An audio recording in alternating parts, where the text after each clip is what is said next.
You think me a dreadful man? You have your own battle to fight. It's just my nature. I can't take it. You belong to me, Guts.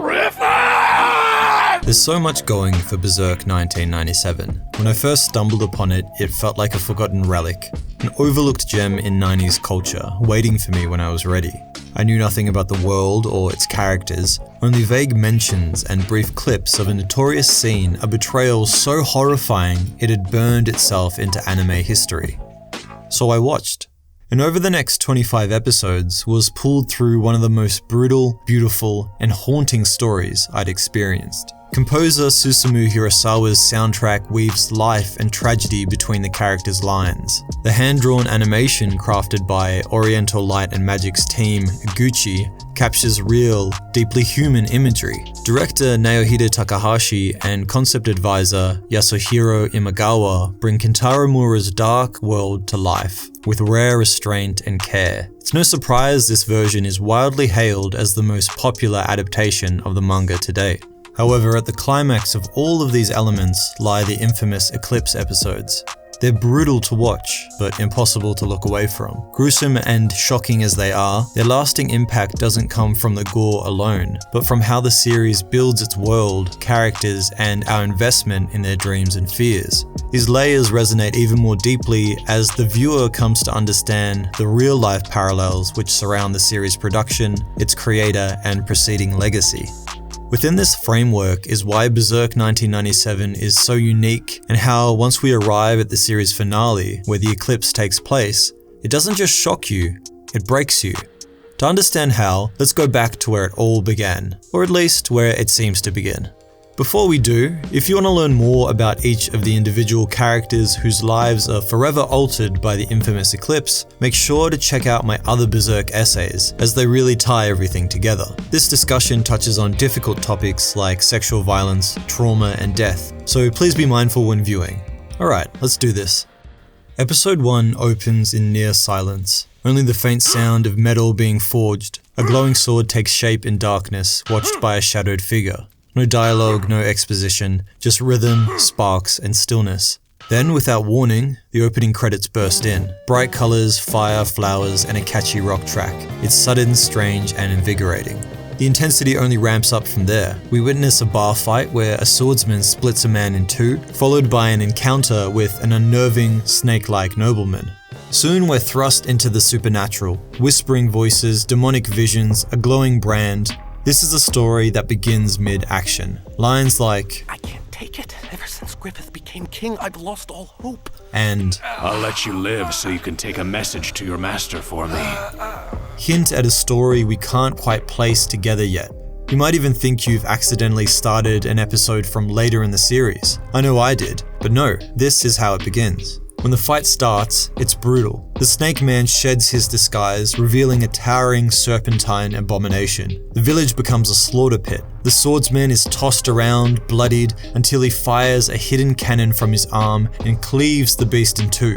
As our so-called hero buries arrows into the demon's face, letting it suffer, it becomes hard to tell whether we're watching a savior or something far darker. Then, as the burning village crackles around him, the swordsman picks up a strange object, a baylet, and glances past the camera. Suddenly, everything shifts. We're thrust into a different timeline, a different world. No explanation, just a jarring leap into something new. This first episode opens 100 doors and refuses to tell you which one matters. It's a violent, feverish plunge into a story already in motion, and a bold, creative choice that you'll soon forget, until the series forces you to remember. Over the next 24 episodes, Berserk takes us on an enchanting journey through themes that are both epic in scope and intimately human. At its core, the series explores purpose, power, and self-worth through its main characters, while also weaving in sub-themes like fate, trauma, sexism, politics, and the supernatural. Central to this journey is Guts, the brooding and battle-hardened protagonist. Casca, fierce and loyal, who serves as Griffith's second-in-command, and Griffith, the charismatic and ambitious leader of the Band of the Hawk. Supporting them are the core members of the mercenary band, Judo, Pippin, Caucus, Ricket, Gaston, and the others, each adding depth to the group's dynamic and emotional weight. At the heart of this ragtag group of mercenaries is Griffith's dream, a dazzling vision of rising above fate and building a kingdom by his own hand. It's more than ambition, it's a beacon, a dream that draws people in, especially those who've known nothing but hardship. Under Griffith, they don't just find purpose, they find a future. Guts, you must believe. We have only just taken the first step. The Band of the Hawk, victory in several battles, it is the dawn, just the beginning. The real fun for us has yet to come. We will risk our lives for it. I will have my own kingdom. You must fight for me. Through lines like these, and others echoed by admirers and followers, people don't just believe in Griffith's dream, they worship it. When Guts first enters the fray, he's taken aback by Griffith's confidence. Have his own kingdom. He isn't royalty or a noble. He's not even a knight. He's nothing more than the leader of a mercenary band. And yet, the way he stated it, as if it were his right. This rejection of Griffith is important early on, as we, the viewers, are also skeptical of his ability and motives. However, as Griffith's accolades stack up and Guts is slowly won over, we too are lulled into believing in this incredible dream. The series carefully proves his brilliance. He's not just charismatic, he's tactical, calculating, always several steps ahead. Moments like their first battle show this clearly, when Guts compliments Griffith's meticulous plan. Every element has been pre-calculated in his mind. From there, we see his success escalate. In the assault of Doldry, an impenetrable fortress, he formulates a flawless strategy to coax out the enemy and secures a seemingly impossible victory. Later, he ascends through Midland's nobility, flirting with Princess Charlotte, earning the king's trust, and gaining noble status, all while thwarting assassination attempts and sabotage. This journey makes his rise feel earned, whether he's dodging political traps or eliminating enemies through carefully placed moves. Griffith seems untouchable, and we, like the Hawks, start to believe if anyone can succeed in this grand dream, it's him. The story doesn't just show us why the Hawks follow Griffith, it makes us feel like we're one of them. We first meet them through Guts' guarded eyes, but as he begins to let them in, so do we. Step by step, his walls crumble, worn down by their sincerity, their camaraderie, and the respect they show to him in return. We come to know their faces and voices as he does, judo, perceptive and kind, with a knack for knowing exactly what to say. Pippin, the silent giant whose presence speaks louder than words. Caucus, brash and critical, yet quietly longing to matter. Rickett, the bright tinkerer, always finding ways to turn invention into survival. Gaston, steady and encouraging, looking to Guts as a comrade worth following. And Casca, fierce, loyal, outspoken. She pushes gendered stereotypes and is both respected and criticized for it.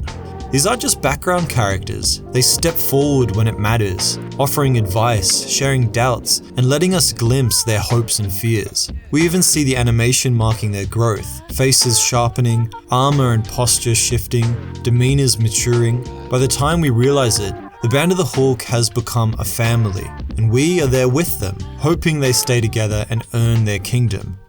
As the narrative unfolds, the focus shifts to Guts and Casca, two figures scarred by their pasts, yet bound by their connection to Griffith. We're drawn to Casca's fight for equality and self-worth in a world that diminishes her for being a woman, and we marvel at her complicated need for closeness.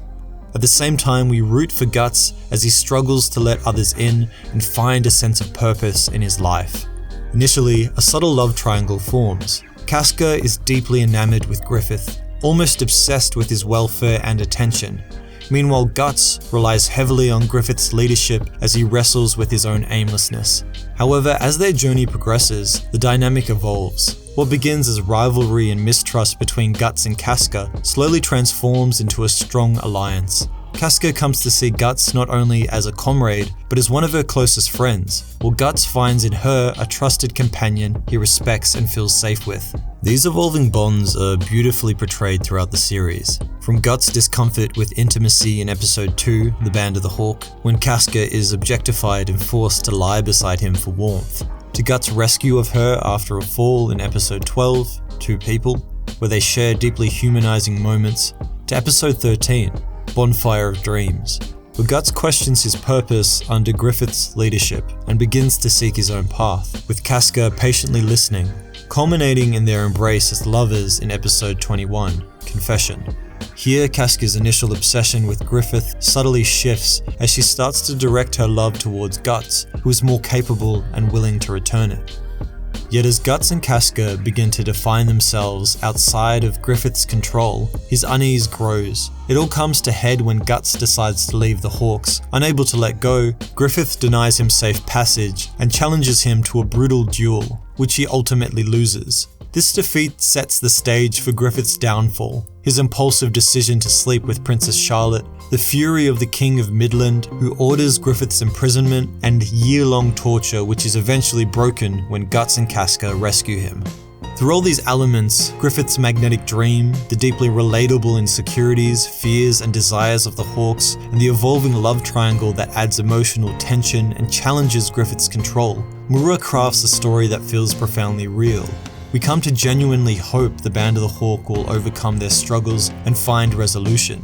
And as their personal dreams begin to intertwine, all the Hawks' hopes and Griffith's ultimate vision become ours, drawing us deeper into their journey and holding us close as we march ever closer to the titular point of the series, the eclipse.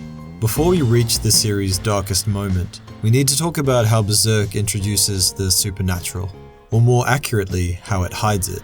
For most of the series, the world feels grounded. Politics, war, and ambition dominate the story. Supernatural events do happen, but they're rare, vague, and often dismissed by the characters or overshadowed by more immediate concerns. This subtle treatment is reflected in the series' pacing. If you chart the episodes that contain supernatural content and estimate how much screen time they occupy, it becomes clear how minimal these moments are. Most episodes focus on the Hawks' relationships, Griffith's rise, and the political maneuvering that firmly ground the story in the human world. Even when overtly supernatural elements appear, like Nosferatu Zod, a monstrous warrior long believed to be a fairy tale, they're spaced far apart and treated more like anomalies than key plot points. His cryptic warning in episodes 6 and 16, although captivating at the time, are steeped in ambiguity. When you regard one another as brother, and this man's ambition crumbles, it is your destiny to face your death. The time of the great eclipse draws near. Soon the demon kings will descend.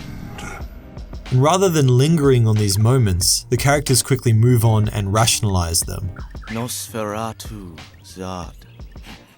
To think that such an enormous monster really exists.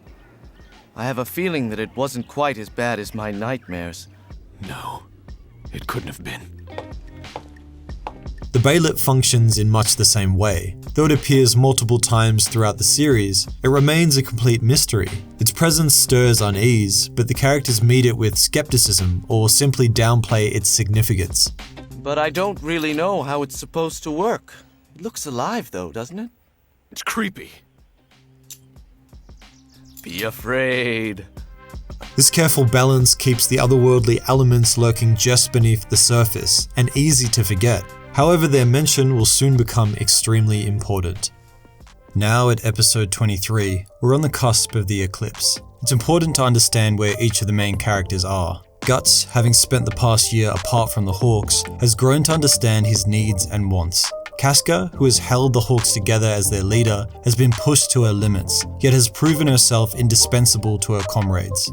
These two now come together to form a strong and loving relationship. After rescuing Griffith, they stand at a moment of great choice. It's exciting, difficult, but also full of possibility. Griffith, by contrast, is at his lowest point. After his fallout with Guts and a year of torture, he's become a shell of his former self, physically broken and mentally fractured. Back at the camp, the weight of his condition consumes him. As Casca's devotion fades into pity, Griffith's sense of control unravels. He dwells on Guts' decision to leave, but more painfully on being left behind. Watching his two closest followers grow closer while slipping further from his orbit sharpens not only his jealousy, but the unbearable realization that everything he once commanded now exists beyond his reach. When hearing Casca describe him as fragile and broken, he begins to hallucinate. What are you doing here, trembling and afraid? In his confusion, he seizes the reins of a carriage and barrels down what he believes is the path to his kingdom, desperate to reach a conclusion to his journey and his suffering. Instead, he finds the Beylit wrapped around his fingers. in exchange for his flesh and blood.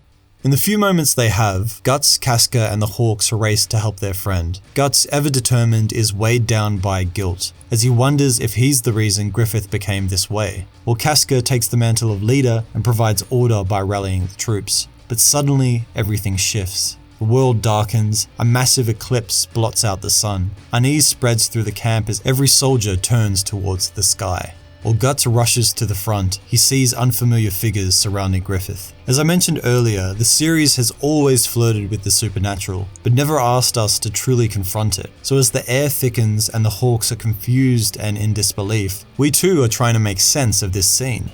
Don't come near me. Griffith! Stay away from me. If you touch me now, if you so much as touch my shoulder, I'll never be able to. You and I will never be. As Guts rushes to help, Griffith pleads and warns for distance. His voice is desperate, almost afraid. Not of Guts, but of what might happen if they connect. The moment is difficult to dissect, and it can be read in a few ways. Maybe Griffith is warning Guts that he'll lash out if that boundary is crossed, or maybe he's afraid of something beyond his control. The last line, "You and I will never be," hints at how convoluted their relationship has become. Never be the same, never be able to go back, never be friends, or maybe, more hauntingly, never be at all. We don't know for sure, but one thing is clear. Griffith knows something irreversible is about to happen, and when Guts does finally contact his friend, get ready for the nightmare.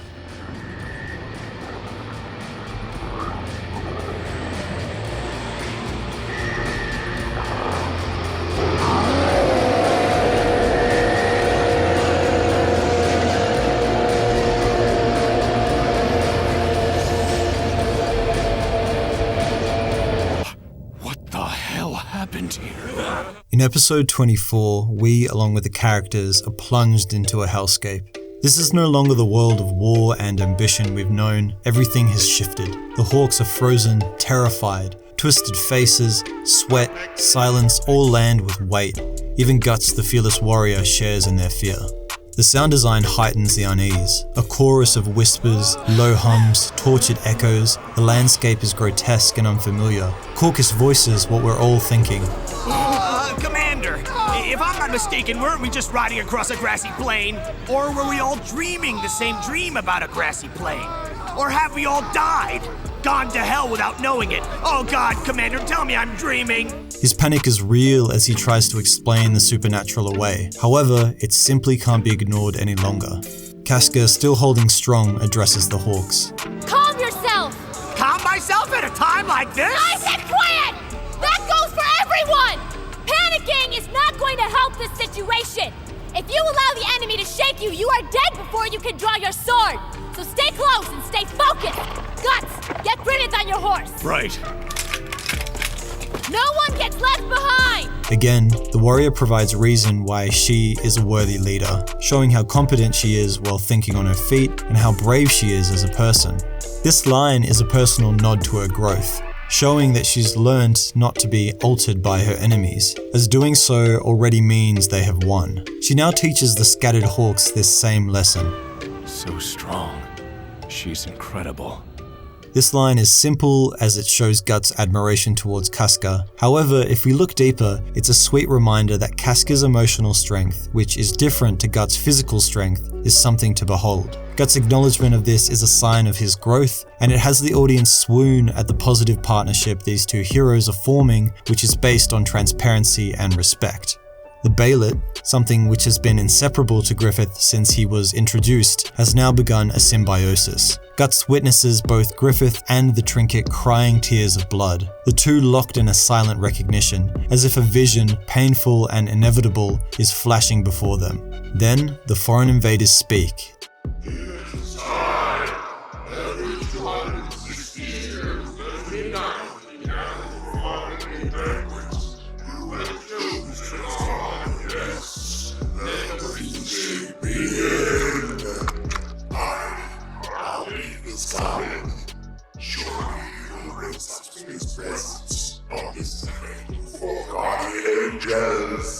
Their words are cryptic and terrifying. The band watches in horror, the horde tremble with anticipation, grotesque hunger, howling cheers. It's a nightmare made real. But where are the hosts of this banquet? Each of the angels appear in monumental form. Their names are never spoken in the anime, but for clarity, they are Slan, Ubik, Conrad, and Void, the 4 members of the God Hand. Credit to the OLM team, this sequence practically bursts from the screen, engulfing the room. It's epic, otherworldly, and visually unique. These aren't beings of this world. They're a spectacle of body horror and divine dread. The Band of the Hawk cowers beneath them, and so do we. When Void, the 4th angel, finally speaks, the weight of the moment sinks in. The time has come for the blessing. In this, our final chapter. Our final destination. The end of days draw near for our sacred children. Enjoy this hallowed feast in all its glory. And you, our disciple, you are the chosen one. Here and now, appointed by God's own hand. We are your brothers, and you, our new blessed king.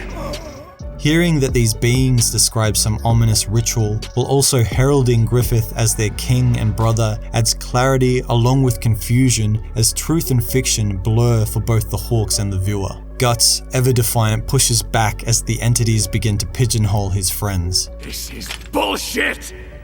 You think you can drag us into this goddamn place and say whatever the hell you want? Kinsman? Disciple? That's ridiculous! There's not one shred of this man that resembles your kind in any way! How dare you even think of comparing yourselves to him? Guts! His fierce loyalty to Griffith shows as he's ready to argue and fight these monstrous beings. Furthermore, Guts' refusal to accept this prophesied fate reflects who he is, a man who has always fought to change his own life, to claim the freedom and purpose he's always sought. A twisted laughter bursts from the angels, mocking Guts.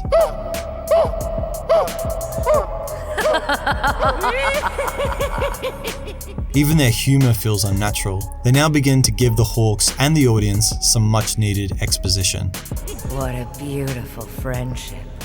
Indeed, you will make a most worthy offering for the sacrifice. Sacrifice? Yes, he cannot become a demon without a proper sacrifice. Firstly, Sloan, the female member of the group, confirms that this is indeed a sacrifice. Secondly, that the connection Griffith has to the Hawks and vice versa creates a more desirable outcome. Precisely. From the instant you crossed paths with the Crimson Bayonet, it became your destiny to become a demon, to become our future king. Actually, to be clear, it was because you inherently possess the traits necessary to become like us that it even fell into your hands at all. The very fact that you used the Bayonet to summon us further illustrates this truth. Ubik, the trickster and manipulator, explains that Griffith's ability to obtain the Crimson Bayonet was an act of fate, preordained and planned. Griffith's summoning of the group, along with their army and landscape, proves this fact. We also learn that the demons surrounding the Hawks were once human, each chosen by fate, given a Bayonet, and forced to make the same choice as Griffith. This particular Bayonet is granted only to those with the qualities necessary to become like us. To unite with the God Hand. You have all been gathered as a sacred offering for the christening of this angel. The monsters seem to shift and grow stronger from this speech, warping into even more grotesque, sadistic forms. He will be reborn, but only by his own choosing, and all of you will die. It is his will. Power begins to be gifted to Griffith as the members of the God Hand not only compliment and cheer for his arrival, but also state that his choice can either obliterate his friends or have them survive.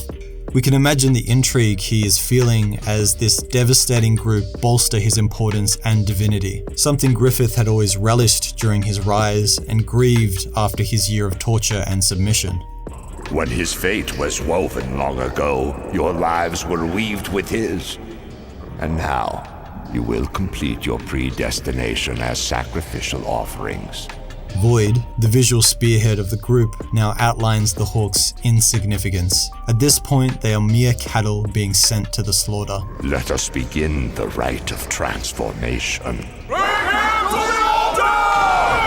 The band is violently split apart as the landscape begins to shift and contort. Guts and Griffith remain together, but in the chaos, they find themselves hanging from a newly formed cliff. For a moment, we feel hope. Griffith reaches out his tortured hand, but his frail body gives out, and Guts, rather than risk harming him, chooses to let go. As he falls, the bayonet is seen still clutched in Griffith's hand, a visual clue towards the angel's capture of his attention. Now separated from the Hawks, Griffith is brought before them as they begin their final push to convince him to accept their terms. We're pulled into Griffith's mind and see visions of his past where his dream to have a kingdom were first conceived. Though in this reimagining are the corpses left behind in his pursuit. His shame, guilt, and ambition swirl together as he is manipulated but also held accountable by Ubik and Conrad, who are now disguised as the fortune teller who gave Griffith the bayonet in the first place. Listen here, child. The cobblestones that have paved your chosen path are those skulls and bones of the dead whom you used. And they before you killed 3, 4, 5-fold the people so that you may stand here now. Now, child, look there. If you are indeed to make it to the castle, you'll need many, many more cobblestones to pave your road. The main points the angels raise here are that Griffith knew he was using his soldiers as stepping stones, and that more death is inevitable, like the sacrifice of the Hawks. A vision of Guts even appears, who through the series had been fully supporting Griffith's choices and ambition towards his dream. Is this not the path that will lead you to your dream? It is what you believe in, right? What's holding you back now that you've come this far? These lines taken out of context now serve to push Griffith even further towards his transformation as one of the God Hand. Why should I regret anything at this point? There's no use in repenting for my sins. It will make no difference. There's nothing I can give back to the dead to undo what I have done. This is my chosen path. If I let myself feel regret or remorse, it could all slip away. And then I would never reach my destined throne. The internal logic that he must continue for the sake of those who already died, that there is no redemption to be found, is his justification to everything. The final trigger comes when Guts arrives at the summit, trying to rescue him. But Griffith doesn't greet him with gratitude. Instead, his words are heavy, almost bitter. You. Out of all the thousands of comrades and tens of thousands of enemies, only one, only you and you alone, obscured the vision of my dream. His connection to Guts, the one person who made him hesitate, is conflicting. Griffith cares deeply for him in a complicated manner, while also resenting the power Guts unintentionally had in changing his ambition and dream. Between the God Hand's manipulation, his own ruthless ideology, and his unresolved feeling towards Guts, Griffith reaches his conclusion. I submit. And with that, the brand is cast.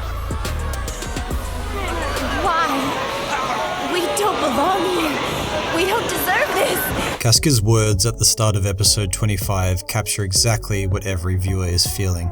They've spent years chasing Griffith's dream, fighting, bleeding, and sacrificing everything for a better future. After all the battles, the struggles, and the loyalty they've shown, it all ends here without reason or mercy. The brand of sacrifice burns into their skin. Screams echo through the dark as Void speaks. The symbol branded upon your skin has marked you as sacrificial beings. You now belong to us as food for the life of our beloved unborn child of darkness. Every last drop of your blood is ours. The monsters descend immediately, tearing through the Hawks. There's no time to fight back. Void cuts through the chaos, cold and absolute. This was always destined to happen, and Griffith is the only one who has decided their fate. Guts fights desperately to reach Griffith as the angels mock him from above, but he's powerless. Every swing, every scream means nothing against forces beyond human reach. Then, through a small break in the cliff face, he finally sees Griffith, and for the first time, doubt breaks through the rage. Is it true? Do you really want this? It's the same question we're asking. After everything they've been through, could Griffith really be choosing this? Casca stands frozen, paralyzed by what's unfolding in front of her. What follows is a montage of horror. The Hawks, the family we've watched grow and fight together, are torn apart before our eyes. Pippin moves first, shielding Casca. Get going! You hurt me! Run! Get out of here while you still can! He barely speaks throughout the series, even in the most intense moments, so his words amplify the danger of the situation. Judo grabs Casca and runs, fully aware that there's no escape. Casca! You're our leader now! You must survive! As long as we still have a commander, it's not the end of the Hawks! I will not let it end this way! Not here! Not like this! In the distance, Pippin is engulfed by terrors. Meanwhile, Caucus flees, muttering in disbelief. The Midland Army! The Band of the Hawks! All just a bad dream! When I open my eyes, this will be gone, and I'll be back to my plain old self again. He sees a woman in the distance, embraces her, and she transforms into a demon, ending his life. Judo holds out the longest, fighting to protect Casca until the very end. There were so many things that I wanted to tell you, but I guess it wasn't in the cards. Just a few special words. You cry a lot when you're alone, don't you, Casca? Now Casca is the only one left. Surrounded and outnumbered, her clothes are torn as the demons lash at her. This entire sequence feels like punishment. It's not just death, but humiliation. Every member of the Hawks is broken in a way that reflects their deepest fears, but it doesn't stop there. As Guts and the few remaining Hawks fight to survive, the angels watch from above, amused. Their mockery cuts deep. It's ironic. The harder he fights and the longer he draws out this battle, the more enriched he becomes to feed on. To fuel the next generation of those born into this eternal darkness. Sweet dreams to our angel. Slaan's words twist the scene into something cruelly theatrical. Guts' struggle, his refusal to give in, only makes his suffering more valuable to them. As Slaan speaks again, we get our first hint of what's really happening to Griffith. Your entire existence stands on Griffith's dream. And when his dream is over and you finally awaken, you will join us in our never-ending dream. It's a chilling revelation. Slaan begins to separate Griffith from the being he's becoming, addressing not the man, but the thing emerging from him. As we move deeper into Griffith's mind, he reflects on the weight of everyone who has served and died under his command. I can feel my body sinking deeper.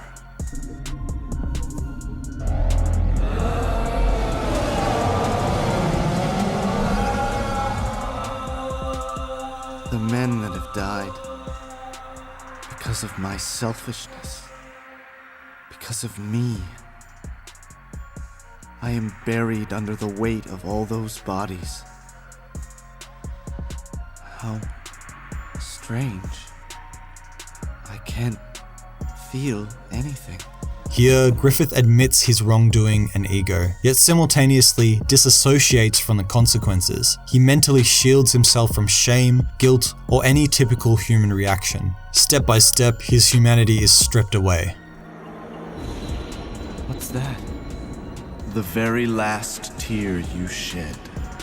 The changing tone signifies a conversation between Griffith and the being he is becoming. The animation and direction here are breathtaking. Every movement, every shimmer of color conveys his psychological collapse. This final teardrop marks the absolute end of Griffith's humanity. When a person knows the deepest suffering one can bear, so deep that they break free from their original self, their compassion dies. We've all seen people around us who, shaped by minor or major trauma, change because of it. It makes us try to imagine the scale of suffering Griffith is feeling, how he is broken and undone by his trauma, and thus lost. Yet we must still hold him accountable. Griffith faces a final choice after this suffering, and he chooses to submit. Much like anyone enduring trauma, we cannot control the world's cruelty, but we can control our response to it. As this otherworldly voice continues, we learn more about the Baelits. These are just droplets of the waves of the ocean that is the other world.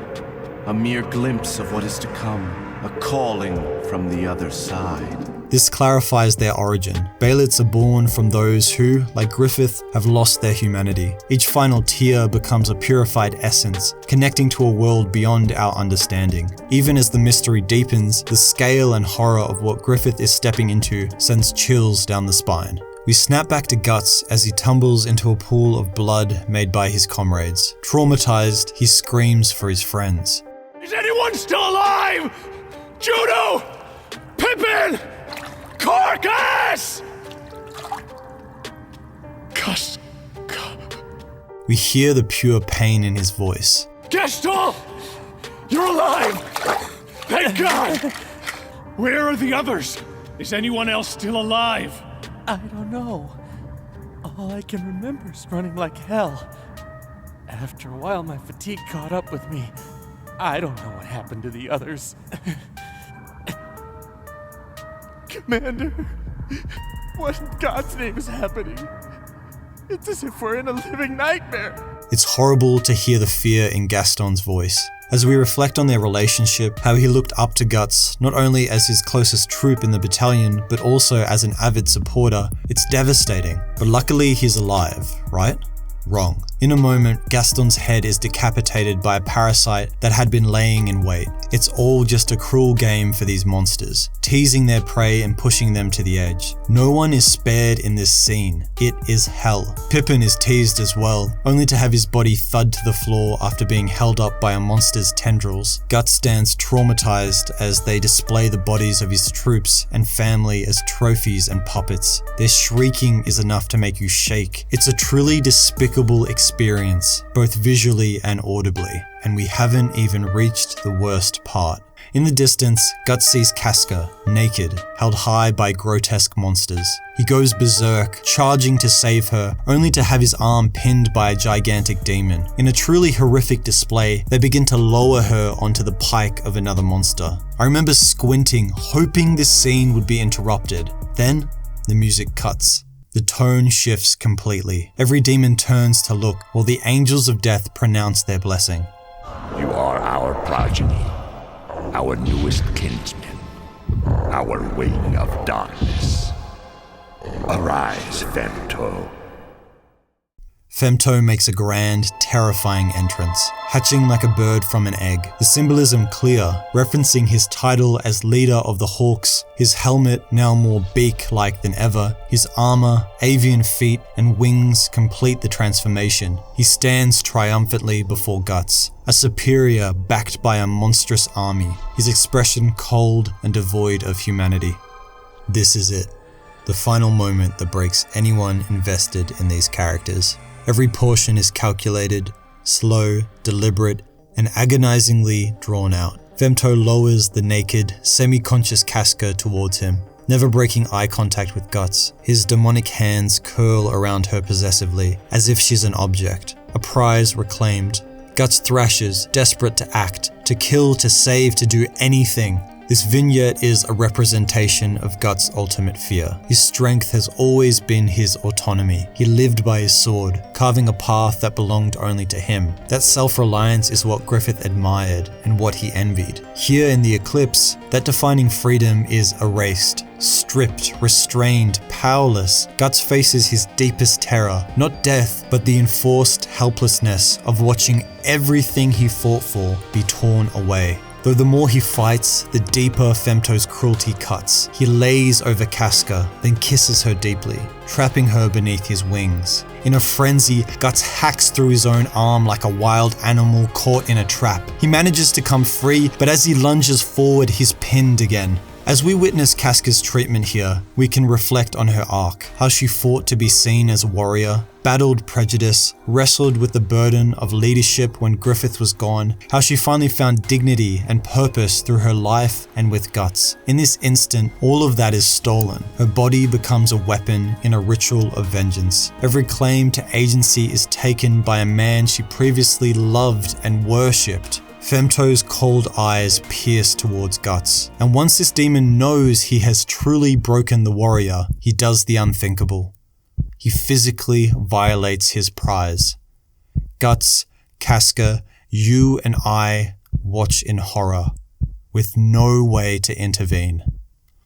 Slan's words echo the grotesque hymn to what we're witnessing. How delicious. I feel it all over. Love, hate, ultimate pleasure, ultimate pain, life and death, all here to enjoy before our very eyes. The true nature of man and the devil is here and now. Guts and Casca, man and woman in the presence of pure evil. The devil known as Femto. As we witnessed during Griffith's transformation scene, Femto is what is born after Griffith's humanity has all been extracted. Restraint is removed, the ambition, the jealousy, and the cold resolve amplified into something inhumane. In this form, desire is perverse power, pain and domination for their own sake. Femto doesn't feel remorse, he performs, and the performance is meant to wound, to exact meaning through degradation and dominion. Griffith once spoke of dreams and a kingdom. He accepted sacrifice as a means to an end. But what we see here is not the pursuit of a dream, it is its desecration. Broken by torture and supernatural intervention, he chooses not to rebuild, but to punish, turning comrades into offerings, Casca into a tool, Guts into a witness. This is not fate, it's the willful enactment of cruelty, ambition transfigured into atrocity. Tears fall, a claw drives into Guts' eye. His scream cuts to white.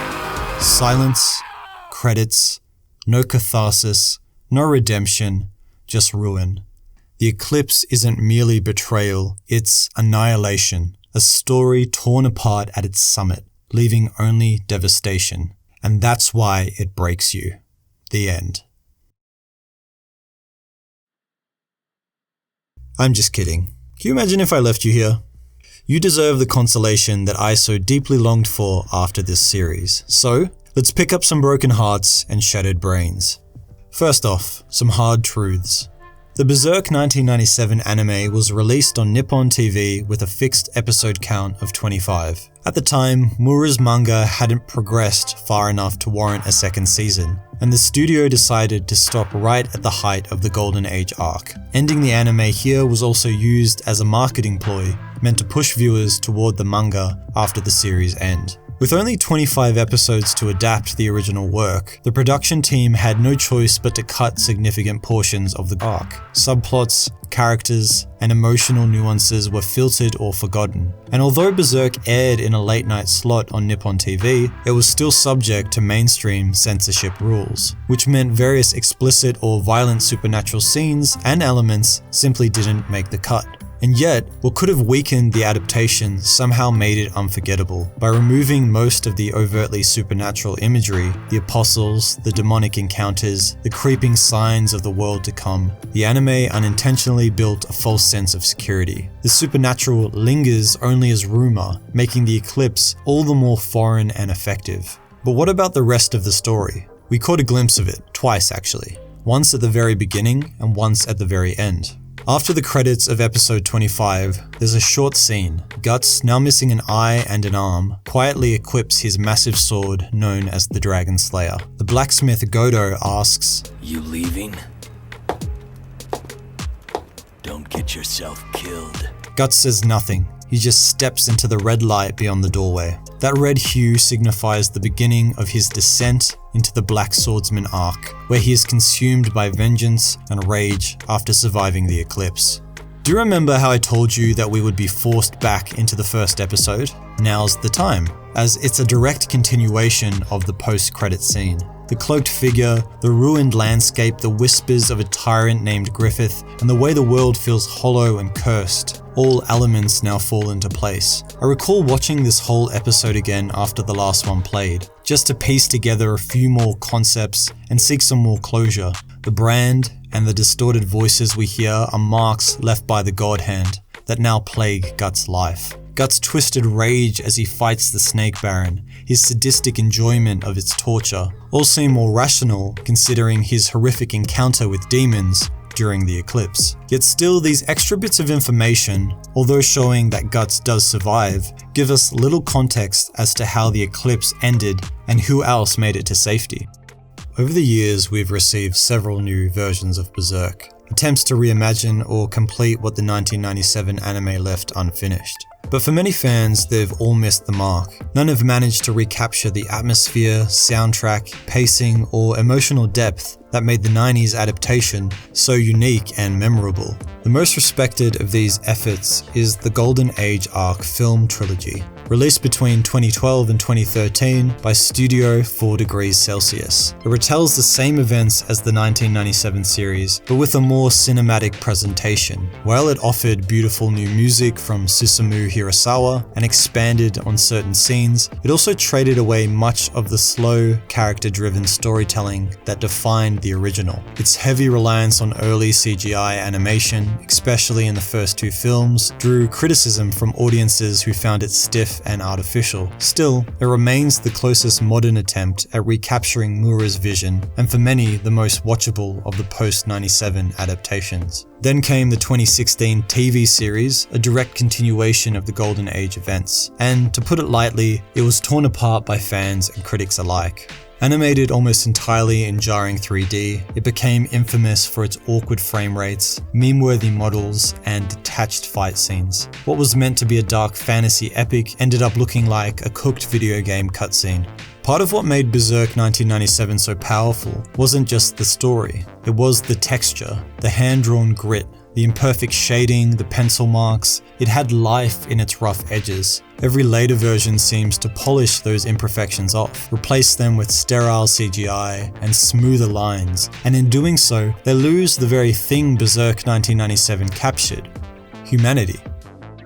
So, without a worthy adaptation to fall to, we can refer to the original source material, since Mura wrote well past the Black Swordsman and Golden Age arc. However, sadly, and perhaps the hardest truth of all, Kentaro Miura, the creator of Berserk, passed away in 2021 at just 54, leaving his masterpiece without any official ending. It's a kind of meta-tragedy. Just as the 1997 anime ended on the eclipse, the manga itself seems suspended on an unfinished cliffhanger, a struggle left incomplete by the very man who created it. But even in that uncertainty, there's hope. Kaoji Mori, Mura's lifelong friend and fellow manga artist, together with Mura's apprentice at Studio Gaga, has taken up the mantle to complete his friend's beloved story. Mura had shared notes, ideas, and the vision of Berserk with Mori, and now he oversees the project, not as a replacement, but as a friend, guiding it towards the conclusion Mura imagined. It's perhaps not what fans wanted, but Mura's writing has taught us that we don't always get what we want. And maybe that's okay. Understanding that some moments in your life will lack reason, connection, or consolation is its own kind of journey. A lost keepsake, unrequited love, the unexpected death of a friend, a tragic turn in your story. These are moments we'd never choose, so it's natural to try and rationalize why they happen or even wish for a different outcome. But in many cases, the real consolation is accepting the present and choosing to move forward. Mura's work and the continuation of Berserk through Mori and Studio Gaga reminds us that even without closure, we can keep going. And there's something deeply hopeful in that. Through its deliberate and coincidental creation, the 1997 anime became something unique. Our belief in the characters' relationships, the Hawks, and Griffith's dream, the beautiful character-driven story, and haunting soundtrack, all these elements along with subpar adaptations, the creator's tragic passing, and the continuation of his legacy through a friend are what make Berserk 1997's Eclipse a truly multifaceted and mind-breaking experience that felt horrific, personal, and unanswered. So, I hope you find peace in the moments in your life that lack closure. Maybe the eclipse left you shattered, maybe it was the manga, maybe it was Mura's passing, or maybe it's something from your own life. Whatever it may be, I hope you can accept it, and in doing so, find peace in the uncertainty and strength in your choice to move forward.